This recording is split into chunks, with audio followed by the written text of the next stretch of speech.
विष्णुपादाय कृष्णपृष्ठाय भूतले श्रीमते भक्तिवेदांत स्वामिनिते नामिने। हरे कृष्ण कृष्ण कृष्ण हरे हरे, हरे राम राम राम हरे हरे। श्रील ऐसी भक्ति वेदांत स्वामी प्रभुपाद की जय। आचार्य महात्मा गांधी जी की जय। भगवद गीता 2020 में आपका स्वागत है। आज की श्लोक संख्या 14 चैप्टर का चौथा श्लोक है। आज गीता जयंती भी है।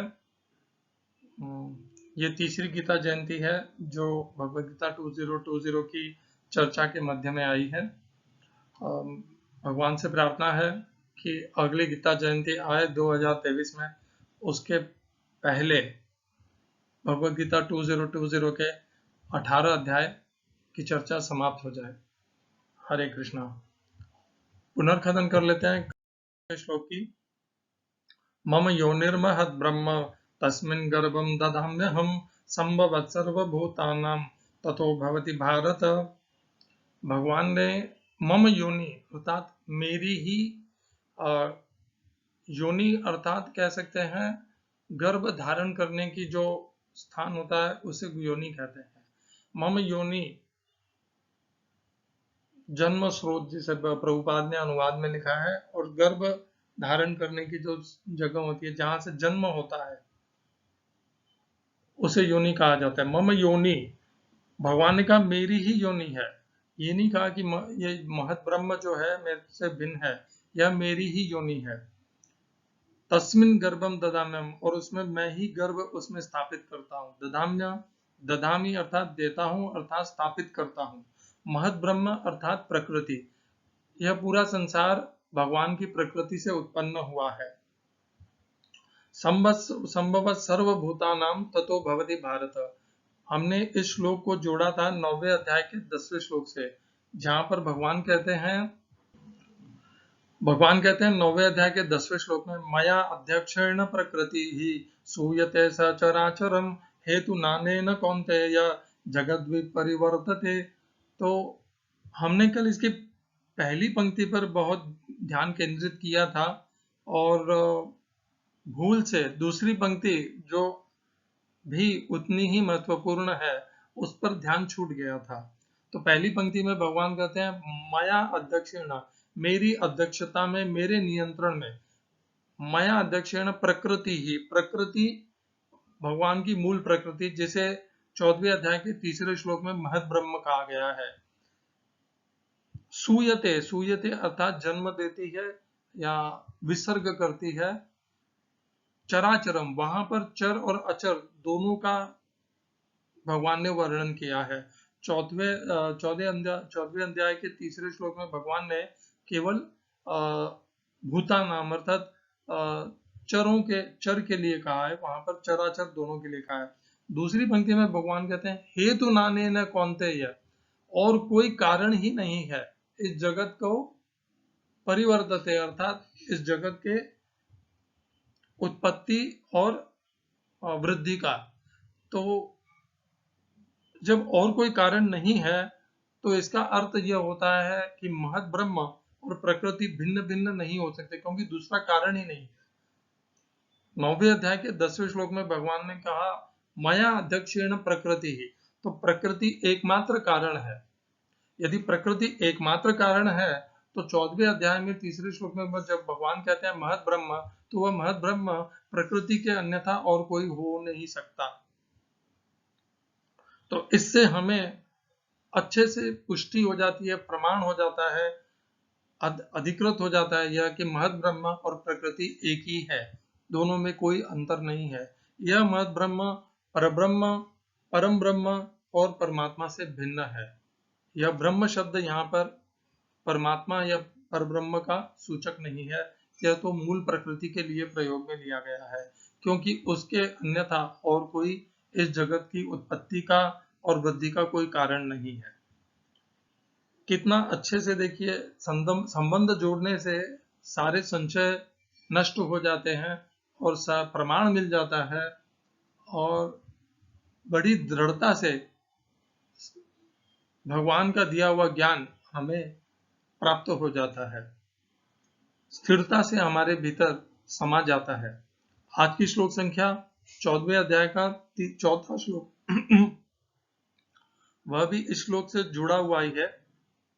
उसमें क्या कहते हैं भगवान, सर्व योनिषु कौन्तेय मूर्तय संभवन्ति याः तासां ब्रह्म महद्योनिः अहम बीज प्रदपिताः।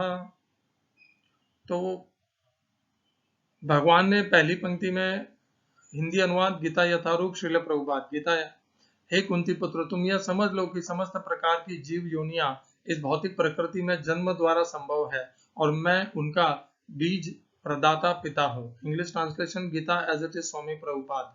It should be understood that all species of life, O son of Kunti, are made possible by birth in this material nature, and that I am the seed-giving father. इस श्लोक में प्रयोग किए गए संस्कृत शब्दों के अर्थ हैं सर्व योनिषु, समस्त योनियों में, कौन्तेय हे कुंती पुत्र, मूर्तयः स्वरूप, संभवन्ति प्रकट होते हैं, याः जो, दूसरी पंक्ति तासाम उन सबों का, ब्रह्म परम, प्रभुपाद ने अनुवाद में परम लिखा है, महद योनि जन्म स्रोत, अहम मैं बीज प्रदाता पिता हूं। इस श्लोक का तात्पर्य गीता यथारूप स्वामी प्रभुपाद के द्वारा।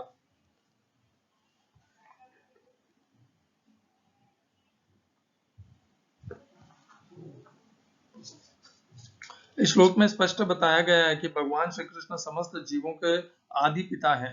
सारे जीव भौतिक प्रकृति तथा आध्यात्मिक प्रकृति के संयोग। हरे कृष्णा।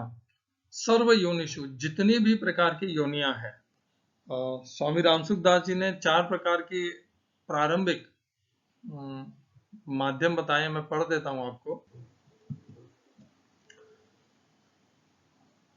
जरायुज, जेर के साथ पैदा होने वाले मनुष्य, पशु आदि।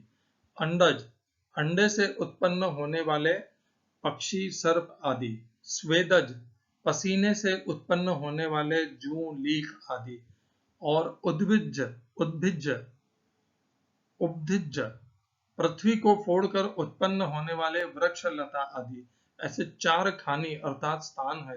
संपूर्ण प्राणियों की उत्पत्ति के ये 4 खानी अर्थात स्थान है। इन चारों में से एक एक स्थान में लाखों योनियां पैदा होती हैं। उन लाखों योनियों में से एक एक योनि में भी जो प्राणी पैदा होते हैं उन सब की आकृति अलग अलग होती है। कितना बढ़िया से स्वामी रामसुखदास जी महाराज ने बताया है।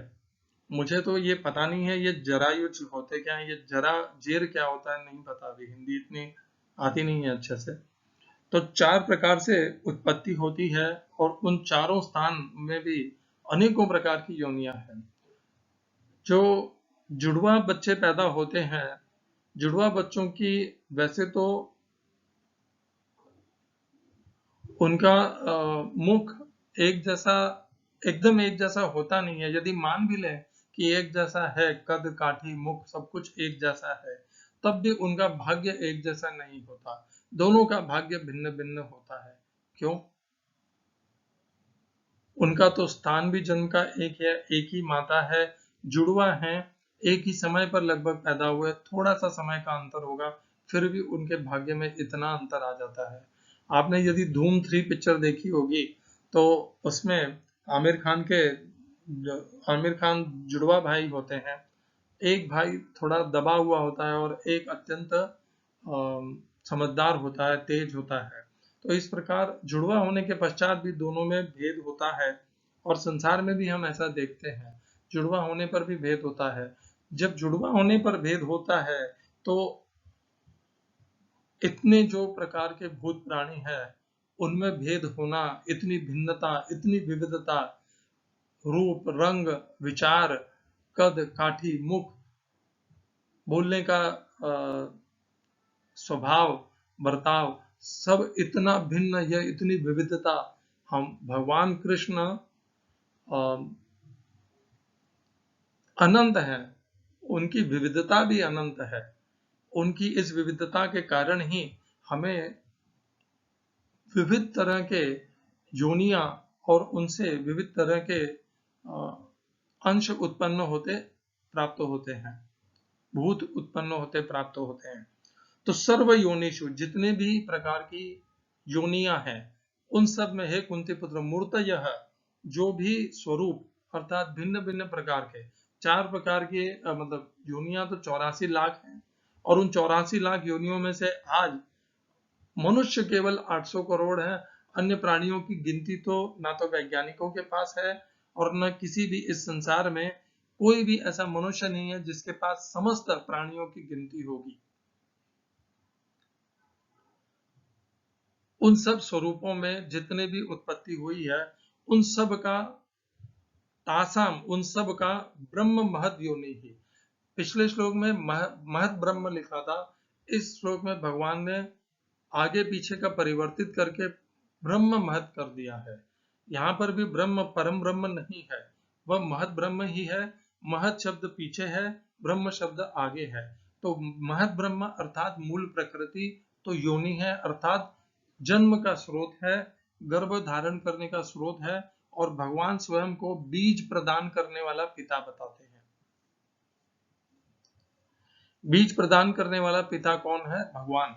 समस्त योनियां तो जितनी भी प्रकार के हैं, अब मनुष्य भी हैं, कुत्ता भी है, हथिनी भी, जैसे वो 5वें अध्याय का श्लोक है, विद्या विनय संपन्ने ब्राह्मणे गवि हथिनी शुनि चैव स्वपाके च पंडित समदर्शिनः। तो स्वपाक अर्थात कुत्ता, हथिनी, गाय, इन सब का बीज प्रदान करने वाला पिता कौन है? भगवान कृष्ण है। और माता कौन है वास्तविक? देखिए, शरीर के कारण हमें माता पिता भिन्न दिखते हैं, पर भगवान बताते हैं कि वास्तविक माता पिता तो भगवान है, और माता प्रकृति है, मूल प्रकृति, जिसे महत ब्रह्म कहा गया है। तो यदि माता और पिता सभी प्रकार के भूत प्राणियों के एक हैं, तो सभी भूत प्राणी संबंध में हो गए। जब हम संबंध में हैं, तब हम किस प्रकार से मांसाहार कर सकते हैं, दूसरे भूत प्राणियों की हत्या कर सकते हैं। हत्या करते हैं मनोरंजन के लिए, खान पान के लिए, और मनोरंजन आखेड़ के लिए भी करते हैं। यह वर्जित है, क्योंकि हम सब एक ही पिता और माता की संतान है। यह कारण मांसाहारियों को समझना होगा कि हम सब एक ही पिता और माता की संतान है। उत्पत्ति का स्रोत हमारा एक ही है, बीज देने वाले पिता भी एक ही हैं। अतः हमें मांसाहार त्याग देना चाहिए, जीव जंतु की हत्या त्याग देनी चाहिए, वह भले थलचर हो, जलचर हो, या आकाश में नभचर हो। तो इन तीनों को हमें मांसाहार करने के लिए, मनोरंजन के लिए इनको पीड़ा देना, इनको कष्ट देना त्याग देना चाहिए, क्योंकि ये सारे हमारे कर्म के फल बनते हैं और दुष्कर्म बनते हैं। दुष्कर्म बन करके हमें इनका फल भोगना पड़ता है, और हम भगवान से हमारा संबंध उतना ही दूर होता जाता है।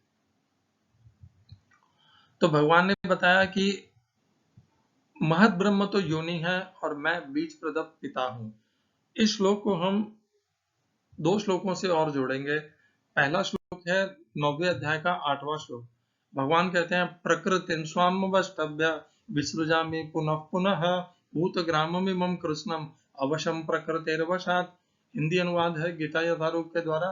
तो भगवान कहते हैं, मैं प्रकृति को अपने अधिकार में लेकर के, अपने नियंत्रण में लेकर, अवष्टभ्य मेरे अधीन है, उसे मैं अपने अधीन करके बारंबार सृजन करता हूं, विसृजामि और नष्ट करता हूं। भूतग्रामम इमं कृष्णम अवशम प्रकृतिर्वशात्, क्योंकि ये सारा जो भूत समुदाय है, ये इस प्रकृति के वश में। कृष्णम अवशम, अवश्य ही यह कोई इनके पास दूसरा विकल्प नहीं है। समस्त भूत समुदाय प्रकृति के पूर्णतः वश में है। वैसे तो प्रकृति भगवान की अपरा शक्ति है, किंतु परा प्रकृति जो जीव हैं, जो भूत प्राणी जो देहधारी बनने के बाद बन जाते हैं, वे सब इस प्रकृति के अधीन हो जाते हैं। क्यों? क्योंकि जीव और भूत प्राणी बनने में इन दोनों का संयोग हो जाता है, परा और अपरा का। और परा तब मोह और अज्ञान के कारण दब जाती है, और जो अपरा शक्ति है वह समक्ष आ जाती है, ऊपर उठ करके सम्मुख हो जाती है। और पराशक्ति प्रकृति के द्वारा नियोजित है, क्योंकि वह प्रकृति का ही अंश है, प्रकृति का ही भाग है, अंग है। तो इस प्रकार भूत प्राणी समस्त प्रकृति के वश में रहते हैं, सदैव रहते हैं, जब तक वे उस प्रकृति और प्रकृति के गुणों से मुक्त नहीं हो जाते। प्रकृति के गुणों से मुक्त किस प्रकार होना है, वह इसी 14वें अध्याय के में भगवान बताएंगे। प्रकृति और प्रकृति के 3 गुण, गुणत्रय विभाग योग इस अध्याय का नाम है। इन तीनों गुणों को जान लेने से, इनके पार हो जाने से हम इस प्रकृति के वश में जो हम बंधे हुए हैं उससे हम मुक्त हो जाएंगे और भगवान के परम धाम को प्राप्त कर लेंगे। तो भगवान ने इस 9वें अध्याय के 8वें श्लोक में भी बताया कि प्रकृति को अधीन करते हैं भगवान। क्यों? क्योंकि प्रकृति सदैव भगवान के अधीन ही है, प्रकृति स्वतंत्र है नहीं, प्रकृति भगवान के अधीन है। और प्रकृति से ही, माँ के माध्यम से ही भगवान बारंबार समस्त जीव भूत प्राणी समुदाय को उत्पन्न करते हैं, और उत्पन्न करने के पश्चात वह स्वतंत्र नहीं होते, उसी प्रकृति से उत्पन्न होते हैं और उसी प्रकृति के वश में सदैव रहते हैं, जब तक कि वह प्रकृति के 3 गुणों से मुक्त नहीं हो जाते। एक और श्लोक जहां पर हम इसको जोड़ेंगे, पिता हमस्य जगतः माता धाता पितामहः वेद्यम पवित्रम ओंकारः रुक्साम यजुरेव च। 9वें अध्याय का 17वां श्लोक है यह। भगवान यहाँ पर भी कहते हैं पिता हूं मैं जगत का। पिता कौन होता है? बीज देने वाला पिता हूं मैं। तो पिता हमस्य, पिता क्यों बनते हैं भगवान? क्योंकि बीज प्रदत्ता है, प्रदाता है भगवान, इसीलिए भगवान पिता है। माता क्यों है भगवान? क्योंकि जो महत ब्रह्म है वह भी भगवान के अधीन है और भगवान की योनि है। मम योनि ही, भगवान का गर्भ है वह महत ब्रह्म, जिससे समस्त भूत प्राणियों की उत्पत्ति होती है, इसीलिए भगवान ही माता भी है। महत ब्रह्म स्वतंत्र नहीं है, भगवान की योनि है, भगवान से भिन्न नहीं है, भगवान के अधीन है, इसीलिए भगवान माता भी है। धाता तो है ही, वे हमारा भरण पोषण वही करते हैं। और पितामह है, क्योंकि पितामह इस नाते से हम मान सकते हैं भगवान को। 2 नाता समझ में आता है। वैसे जो सांसारिक नाता है वह यही है, क्योंकि देखिए हमारी उत्पत्ति हमारे भूत चक्षु के हिसाब से माता पिता से हुई है, माता पिता के देह के संयोग से हुई है, और उनकी उत्पत्ति भगवान के बीज के माध्यम से हुई है। इस प्रकार जब श्रृंखला को हम पीछे पीछे लेते जाते हैं, तब कहां ना कहां उस श्रृंखला का प्रारंभिक प्रथम स्रोत भगवान का बीज देना है। भगवान ऐसा नहीं है कि एक ही बार बीज देते हैं, बारंबार भगवान बीज देते हैं, उसी से समस्त भूत प्राणी उत्पन्न होते हैं। भगवान का वह जीव बीज भी अनंत है, जो बार बार जन्म लेने की शक्ति रखता है। वह भले पेड़ का फल हो, पेड़ का फूल हो, या मनुष्य का दूसरा मनुष्य हो, पुत्र हो या पुत्री हो, वह बारंबार जन्म दे देता है। वह बीज एक से दूसरे में बार बार जन्म देने की क्षमता रखता है, शक्ति रखता है। तो पितामह इसीलिए भगवान बन जाते हैं। तो ये 2 श्लोकों से हमें पता चलता है कि भगवान ने अपने आप को पिता, माता पहले भी कहा है, और यह बार बार प्रमाणित हो गया है। अब 14वें अध्याय के 4थे श्लोक में भी प्रमाणित हो गया है कि जो मूल प्रकृति है वह महत ब्रह्म है, और वह भगवान के ही अधीन है और भगवान का ही एक अंग है, इसीलिए मम योनि भगवान कहते हैं। हरे कृष्णा। इस प्रकार हमें इसे समझना है। इस प्रकार समझने से हमारे भीतर जो अज्ञान है और जो शरीर के प्रति हमारा मोह है, मैं यह शरीर हूं, यह सब छूटेगा। इस प्रकार शरीर को अपने से भिन्न जानने से शरीर की उत्पत्ति का स्रोत, देखिए जिस प्रकार भागवतम में भगवान ने पूरी वंशावली बताई है, यहाँ पर भगवान स्रोत बता रहे हैं कि कैसे इस सृष्टि की उत्पत्ति होती है और भगवान कैसे इस सृष्टि की उत्पत्ति करते हैं। इस प्रकार जान लेने से हमारा भगवान के प्रति समर्पण सरल हो जाता है। हम भगवान को अपना पिता और ईश्वर दोनों ही स्वीकार करने के लिए तैयार हो जाते हैं, या हमारी अवस्था हो जाती है कि हम भगवान को पिता और ईश्वर के रूप में स्वीकार कर पाए।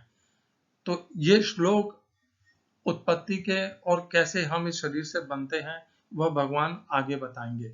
हरे कृष्णा।